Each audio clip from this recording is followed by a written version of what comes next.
Welcome to release number 1 of the Alchemy digital product. Given this is our very first release, I'll focus on some of the foundational aspects of the product, and in the coming weeks with each subsequent release, I'll walk you through more of the detailed workflows and features that we're building. Our first set of features and functionality will be focused on the pharmacy user, specifically the pharmacist and the technician in this case. Okay, I'm excited to show you around, so let's get started. Every customer can enable their employees to have access to the product with their own unique login, where they can enter in their email address and receive a 6-digit PIN to sign in. Once inside the product, the first thing users land on is the inbox and task manager. This should be very familiar to most users as we've incorporated concepts of a task management list and an email inbox in one.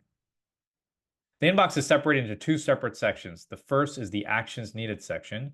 Think of this as your active to-do list or task manager, where this requires some action by the user. This could be ranging from printing out a shipping label to coordinating a courier delivery with the patient, could be responding to a text message from the patient, or arranging for an injectable to get delivered to the patient exam room in time.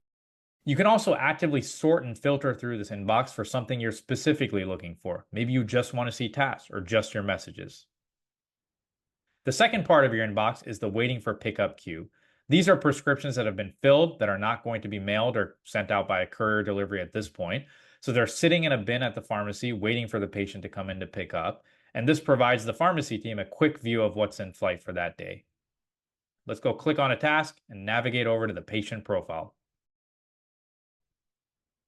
Every patient profile is the place that stores all the existing and historic prescription fills for a given patient.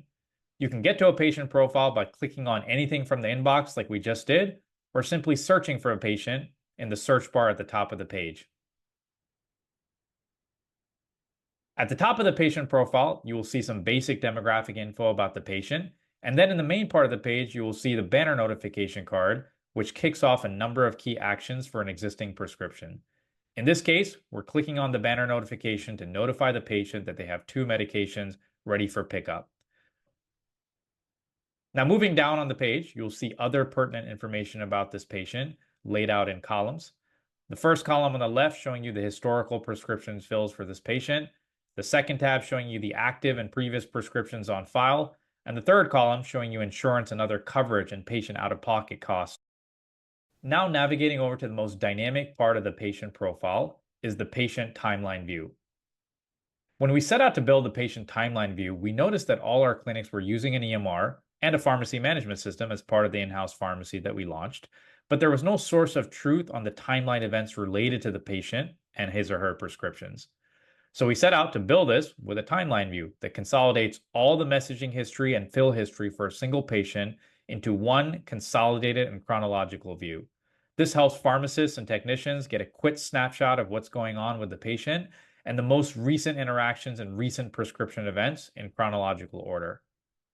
Lots more to come on the patient timeline view. We see this as a central place for up-to-date information about a patient and even collaboration amongst different team members around a specific patient profile.